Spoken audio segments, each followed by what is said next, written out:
오늘 24장 말씀은 예수님의 재림 때라고 우리가 이제 이야기하고 있는데, 예수님이 재림이라 하는 건 다시 오신다는 것이죠. 그때를 이제 그때의 상황들을 쭉 이야기하는 것인데,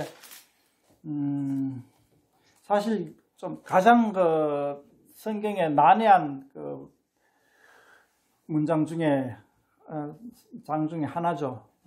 저도 솔직히 이 24장 말씀을 상세하게 다 말씀드리기는 참 쉽지 않을 것 같습니다. 굉장히 좀 난해하고 힘들고 합니다. 그렇지만은 세세하게 보면 힘들지만은 24장 전체를 볼 때에 우리가 그 뜻을 하나님 나라의 비밀을 알지 못한다 할 수는 없습니다. 24장의 메시지는 분명하며 그 메시지를 우리가 또 확실하게 받을 수가 있습니다. 그럼 24장에서 우리에게 던져주는 분명한 메시지가 뭐냐, 그것을 우리가 한번 고민을 해봐야 될 것 같습니다. 괜히 잘 이해가 가지 않는 문장을 붙잡고 끙끙 헤맬 필요는 없습니다. 확실하게 우리가 알 수 있는 문장을 가지고 우리에게 적용하면 더 좋겠다 이거죠. 그럼 이제 이제 24장 구절을 한 장 좀 쫓아가면서 한번 보도록 합시다. 처음 1절, 2절에서는 예루살렘 성전에 무너진 걸 얘기합니다. 제자들이 성전 건물들을 가리켜 보인다, 이렇게 1절을 말했고, 2절에는 예수님이 이렇게 말했죠. 너희가 이 모든 것을 보지 못하느냐? 내가 진실로 너희 이르노니 돌 하나도 돌 위에 남지 않고 다 무너뜨려지리라.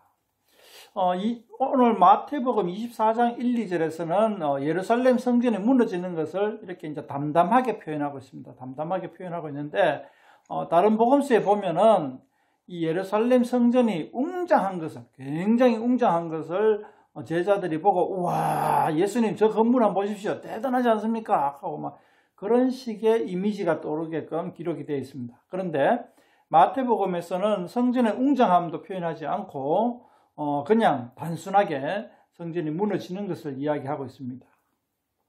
이제 23장 마지막에서도 이제 예루살렘 성전이 아니고 예루살렘 전체가 이제 망하는 것.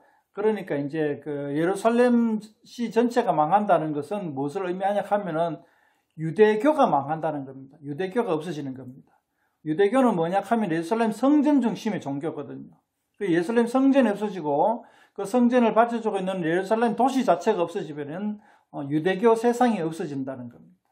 그걸 이제 이야기하고 있는 건데, 오늘 24장에서는 이제 그 예루살렘이 성전이 무너지는 것을 기초로 해서 제자들이 예수님에게 묻습니다. 뭘 묻냐 하면은 주의 임하심과 세상 끝에는 무슨 징조가 있으리까, 이렇게 묻습니다.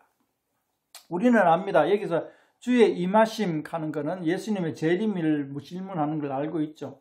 근데 이제 문장만 자세히 바라보면 굉장히 좀 곤혹스러운 문장이 됩니다. 왜냐하면은 주의 임하심, 주는 바로 예수님을 뜻하죠. 예수님을 코앞에 두고 예수님의 임하심이 언제입니까? 이렇게 묻는 게 좀 그렇죠, 그죠? 그러니까 요거는 이제 지금 마태복음이 기록된 시점을 갖다 우리가 염두에 둬야 됩니다.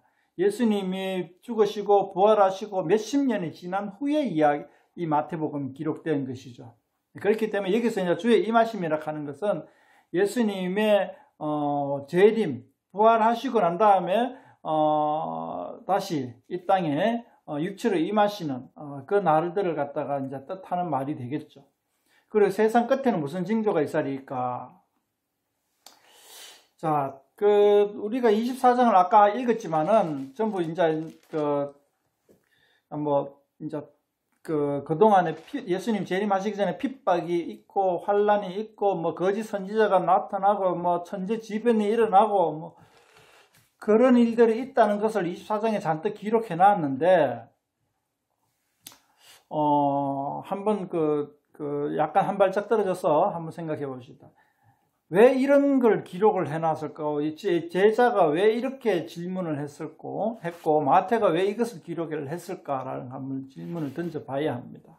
그 질문을 던지면서 24장 읽어야지 24장에 의미를 우리가 분명하게 알 수가 있다는 거죠. 세상 끝에 징조가 있는 것을 이 AD 70년에 마태복음의 독자들이 왜 궁금해 했을까요? 그게 좀 우리는 계속 관심을 가져봐야 됩니다.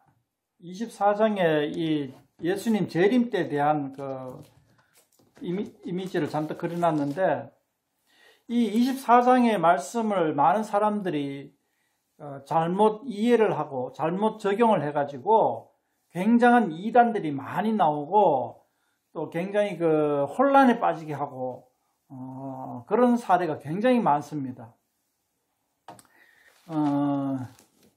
이상하게 본문에 분명히 거짓 선지자, 내가 재림 예수다 하고 24절에 보면은 거짓 그리스도들과 거짓 선지자들이 일어나 큰 표적과 기사를 할 수만 있으면 택하신 자들도 미혹하리라 라고 분명히 적어놨는데, 이상하게도 이 24장의 말씀 가지고, 특히 24장의 말씀 가지고 거짓 선지자들과 거짓 그리스도가 엄청 많이 나타나요. 이 24장을 이용해서. 이상하게 24장에는 거짓 선지자들과 거짓 그리스도를 경고하기 위해서 적어놓는 성경 구절인데, 역으로 이 24장 말씀 가지고 거짓 선지자들과 거짓 그리스도들이 막 이 24장을 가지고 막 유혹을 하는 거예요. 그만큼 24장의 말씀이 굉장히 좀 바라보기에 따라 가지고 다양한 측면을 다양하게 볼 수가 있다는 겁니다. 그래서 이제 우리는 분명히 이 24장의 분명한 뜻을 확실하게 알아야지 특히 요즘 많이 자주 출몰하는 거짓 선지자들, 거짓 목사들, 거짓 그리스도 재림 예수다 하는 사람들을 피해갈 수가 있습니다. 요즘인지 옛날부터 있었지, 재림 예수다 하는 사람이 안상홍, 문선명, 또 얼마 전에 또 죽었다고 하는 사람 누구지? 하여튼 그거 신천지의 교주가 누구, 이만희, 또 누구 옛날에 죽은 사람 누구? 그 시체가 그 사람 맞는지 모르지만, 하여튼 그런 사람들이 전부 내가 재림 예수다라고 얘기를 하고 있어요. 이 많은 사람들이 그렇게 넘어가는데, 이 아이러니하게도 그런 사람들이 마태복음 24장의 말씀을 들고 나오는 겁니다. 그만큼 이 마태복음 24장을 갖다 바로 직시하기가 쉽지가 않은 겁니다.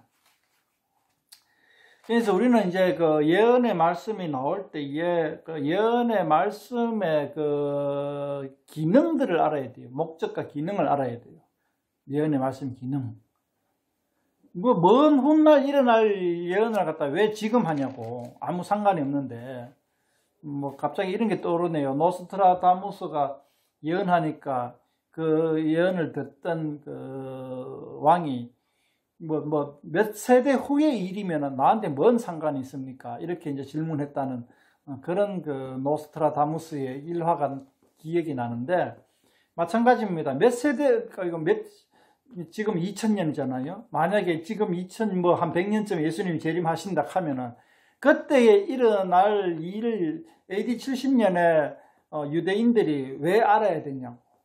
그때에 일어날 일을 갖다가 지금 경고할 필요가 뭐 있냐고. 필요가 없잖아요. 그러면 이 마태복음이 오늘날 20세기를 살아가는 사람들을 위하여서 기록됐느냐? 그건 또 아니거든요. 구약 성경에 예수님을 예언한 구절들은 많이 있죠, 그죠? 그렇긴 한데. 그거는 예수님이 오실 때에 예수님이 그리스도이신 것을 알리기 위하여서 구약 성경에는 분명히 기록되어 있습니다. 그러니까 그걸 잘 알아야 돼요. 구약 성경은, 당시에 독자들을 위한 책도 되지만은 예수님 시대의 독자들을 위한 책이기도 합니다. 그런데 우리가 신약 성경을 읽을 때에는 1차적으로 1차 독자의 의미를 알고 그 다음에 우리를 위한 의미를 알아가는 그런 식으로 되어야 돼요. 그러니까 이 신약 성경을 읽을 때에는 이게 우리를 위한 말씀이다, 섣불리 그렇게 판단하고 읽으면은 오류에 빠지게 됩니다. 그러니까 우리는 일단은 배려하고 신약 성경 읽을 때는 당시의 독자들을 우선적으로 배려한 말씀이다, 이렇게 이제 한번 생각하고 읽어야 된다는 겁니다. 물론 이제 군데군데에 오고 오는 세대를 위한 말씀이다라는 말씀도 간혹 있어요. 떠문떠문 있는데 거의 뭐 95% 이상은 다 당대의 독자들을 위한 말씀이다, 이렇게 생각하고 읽어야 우리가 그 의미를 이해할 수 있고 할 수 있습니다. 그런데 이제 마태복음 24장이 오늘날 우리를 위한 말씀이다, 이렇게 생각하고 읽어버리면은 벌써 잘못 읽기 시작하는 게 됩니다. 이 60년대 1세기 유대인들을 위한 말씀이다라고 생각하고 읽어야 됩니다. 그러면 1세기 유대인들의 말씀이 유대인들을 위한 말씀인데 왜 예수님의 재림을 위해서 기록을 했느냐, 재림 때를 기억했느냐라는 그 질문을 던져야 합니다.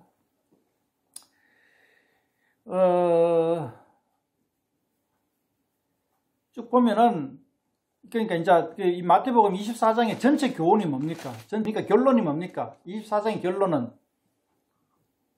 읽어보면은 다른 거 없어요. 24장의 결론은 다른 거 없고 딱 하나입니다. 뭡니까? 깨어 있으라, 준비하고 있으라. 같은 말이죠. 깨어 있으라, 준비하고 있으라는 말은 같은 교훈이죠, 그죠? 24장에는 깨어 있으라, 준비하고 있으라는 교훈을 하기 위해서 이런 말씀을 다 한다는 거예요. 깨어 있으라, 준비하고 있으라.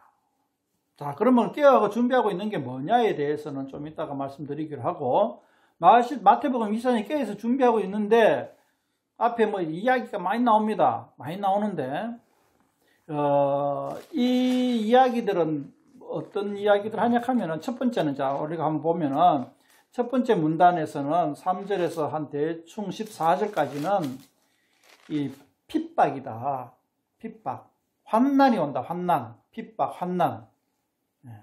환난은 그리스도인, 이제 세상 사람들이 그리스도인들을 향한 것이 아니고 그냥 세상이 어려워지고 힘들어진다.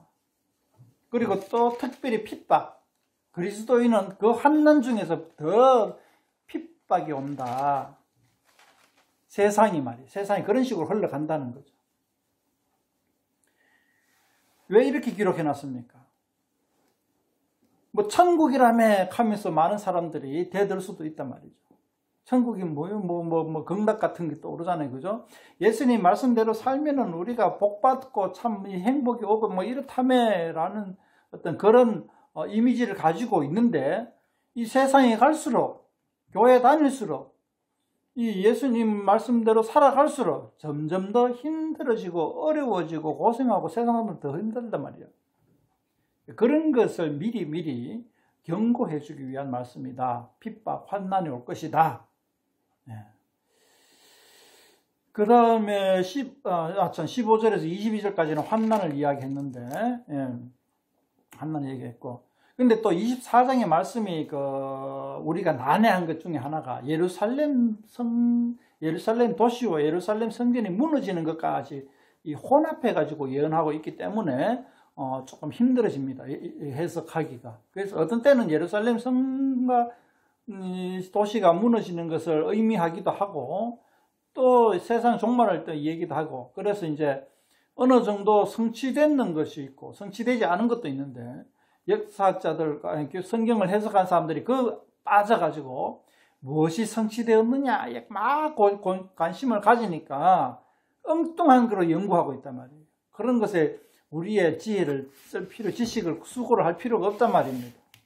이게 언제 성취되었느냐, 역사적으로 무슨 사건이 예수님 말씀을 지칭한 것일까, 뭐 이런 걸 갖다가 고민할 필요가 없다는 겁니다. 그냥 슬쩍이 그냥 그렇구나 하고 넘어가면 되지, 그거 가지고 굉장히 고민할 필요는 없어요.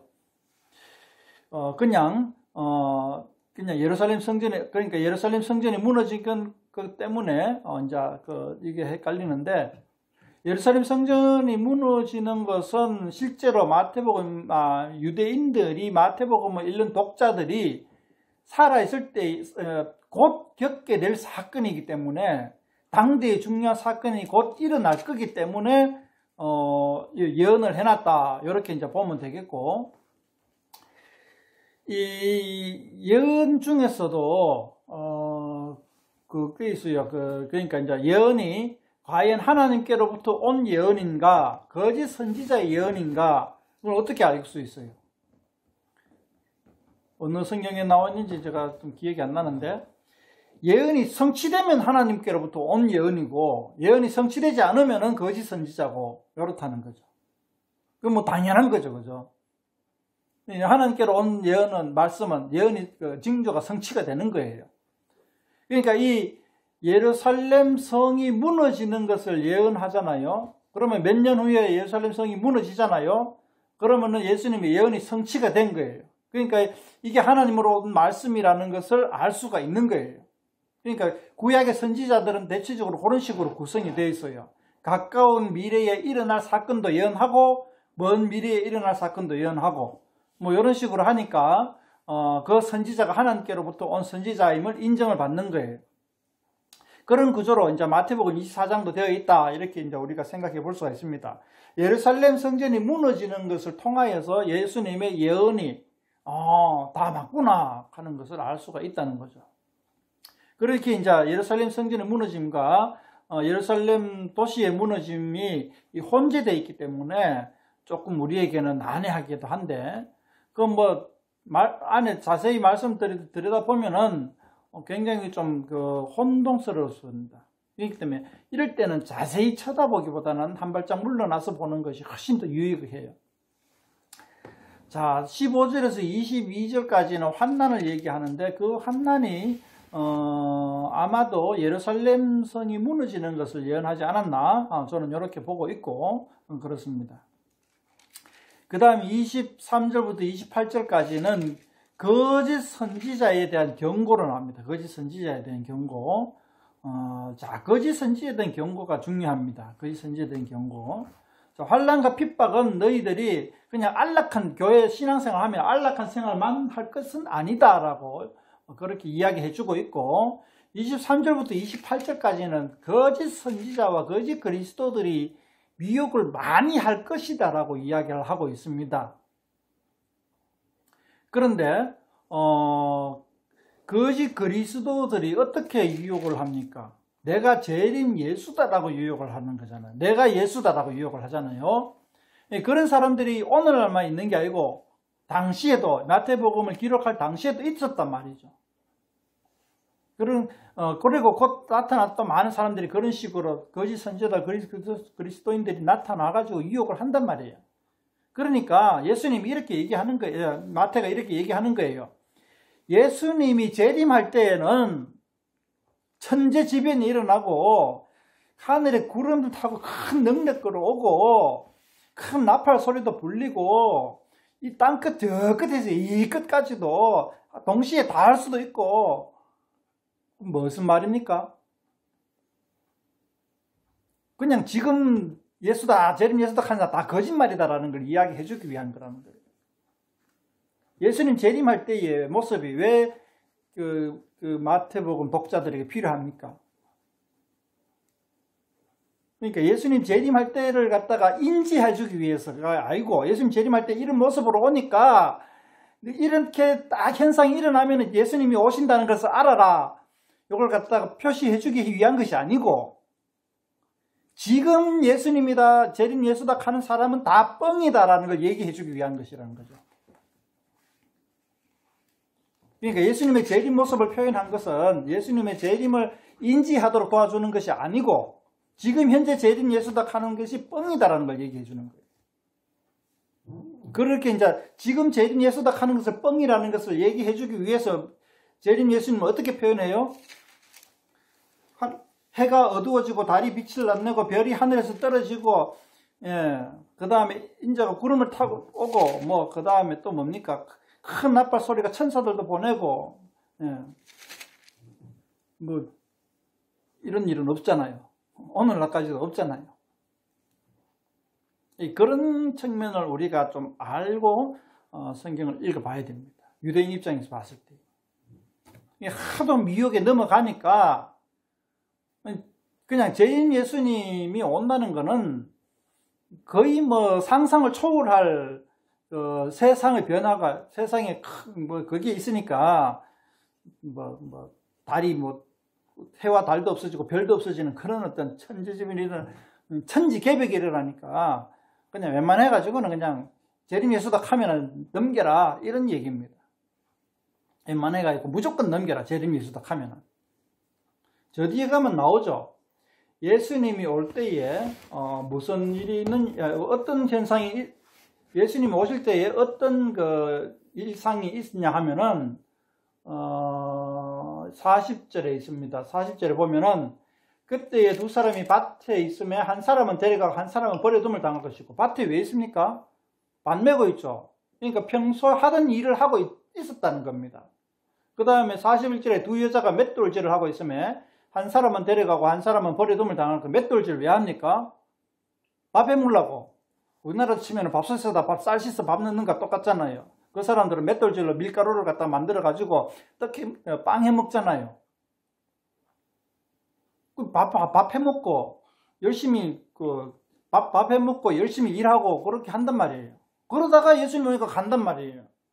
뭐 예수님의 재림을 신경 안 쓴단 말이지. 다시 말하면은 예수님의 재림에 대해서 신경 쓰지 마라라는 것이 마태복음 24장의 이야기다. 이렇게 한번 우리는 생각해 볼 수가 있다는 겁니다. 그건 예수님의 재림을 그러니까 이제 세상 끝에 무슨 징조가 있으리까 하니까는 이런 징조가 있으니까 너희들은 예수님의 재림이 언제일까 뭐 이런 거 신경 쓰지 말고 그거는 하나님만 알고 나도 모르겠네. 단지 너희가 할 일은 뭐냐? 깨어있으라. 준비해라. 그거라는 거. 그걸 이야기해 주기 위해서 이제 천재지변도 얘기하고 깨어있으라 준비하고 있으면 뭐예요? 거짓 선지자들 유혹하는 사람들 딱 막아서는 거죠. 막아서는 것이고 그리고 이제 환난과 핍박이 오더라도 그냥 그러려니 하고 열심히 하나님의 일을 하도록 해라.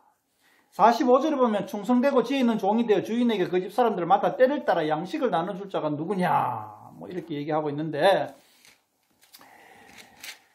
그러니까 이제 우리는 우리의 할 일을 해라는 겁니다. 그리스도인은 그리스도인의 일을 갖다가 평소대로 하라는 겁니다. 예수님의 재림에 대해서 크게 신경 쓸 건 없다 이렇게 이제 얘기하는 거죠. 자.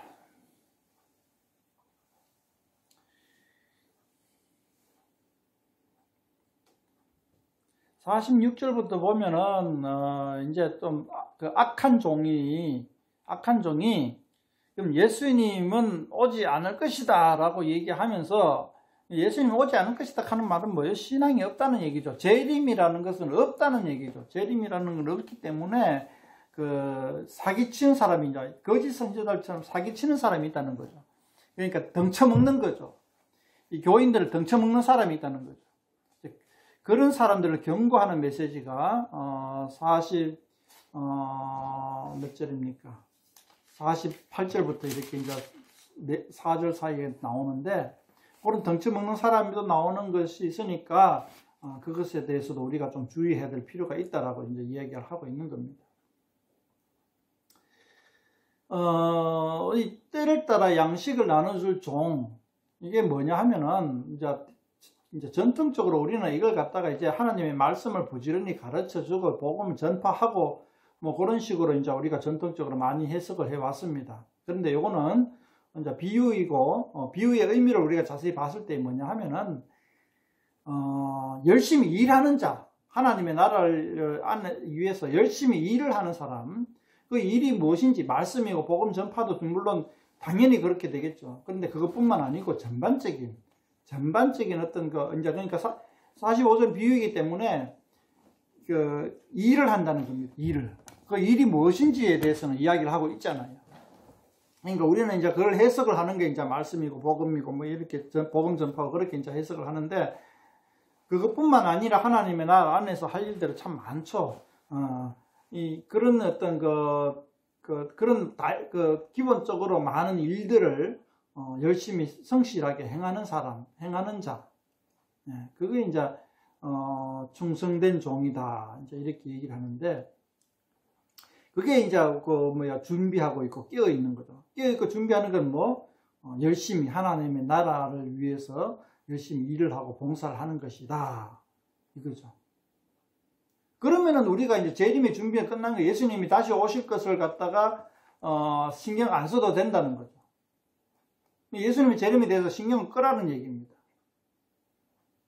근데 이제 그걸 갖다 역으로 이용해가지고 마태복음 24장을 역으로 해가 예수님의 재림이 언제냐, 지금 징조에는 지금 지진이 일어나고 있지 않느냐, 뉴스를 봐라, 그리고 전쟁해가지고 기근하고 이런 게 있지 않느냐 하면서 내가 재림 예수다 하고 이런 식으로 이야기하는 사람이 많아요.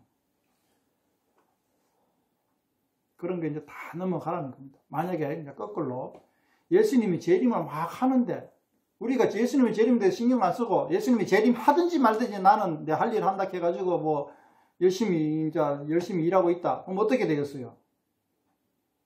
예수님이 그러면 열심히, 니는 내가 온 줄도 모르고 열심히 일만 하고 있느냐 하고 뒤통수 치고 꾸중할까요? 아니잖아요. 이 보면 칭찬한다 그랬죠. 46절에 주인이 올 때 그 종이 이렇게 하는 것을 보면 그 종이 복이 있으리로다. 어떻게 하는 것? 열심히 때를 따라 양식을 넣는 겁니다. 우리 전업주부는 알 거예요. 삼시세끼 열심히 밥해야 되는 게 얼마나 힘든지. 때를 따라 양식을 나눠주는 게, 이거 잠시도 못 쉬어요. 돌아서면 설거지, 매 설거지 해도 또 설거지 해야 되고, 밥해도 매 또 밥해야 되고, 끝도 없어요, 그거는. 때를 따라 양식을 나누는 거, 그러니까 매 충성한다는 거죠. 매 시간 충성하는 거죠. 재림 신경 안 쓴다는 거예요. 그렇게 하는 사람에게 복이 있다는 거예요. 근데 여기 재림에서 딱 하니까 우르르 쫓아가고, 저기 재림에서 우르르 쫓아가고, 하여튼 직장 다 때려치우고, 같이 모여가지고, 그 사람 밑에 모여가 욱 하고, 그러지 말라는 겁니다.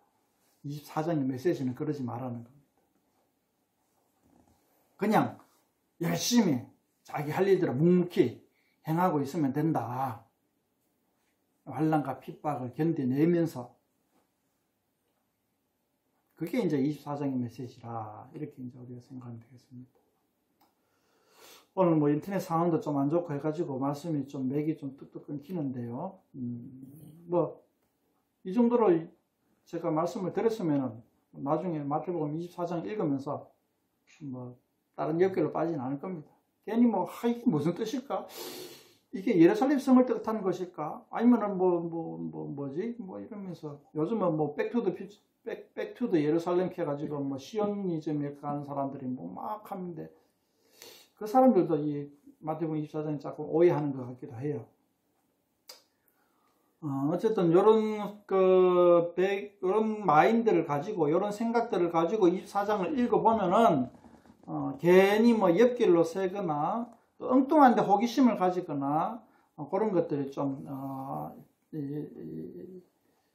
절제가 될 거라고 생각됩니다. 그러니까 마태복음 24장에 우리가 핵심 포인트는 준비하고